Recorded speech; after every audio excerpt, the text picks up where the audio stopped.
వాళ్ళే నిజమైన వారసులు. వాళ్ళే నిజమైన వారసులు. కడుపును పుట్టిన వాళ్ళు కాదంటే కాదు. వాళ్ళు ఎంతవరకు అంటే ఎంతవరకు. కానీ నిజమైన వారసులు ఎవరో తెలుసా? ఆత్మీయంగా మన కన్నవారే. కడుపును పుట్టిన వాడు కడదాకా ఉంటాడంటే కుదరదు. వాడు ఎప్పుడు ఎలాగ మారతాడో తెలియదు.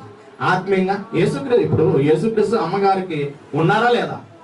ఉన్నారు. కానీ యేసుక్రీస్తు ప్రభువారు తల్లి బాధ్యత ఎవరికి అప్పు చెబుతున్నాడు? యోహానుకు అప్పు చెబుతూ ఉన్నాడు. ఆత్మీయుడే మనకు ఉండేది.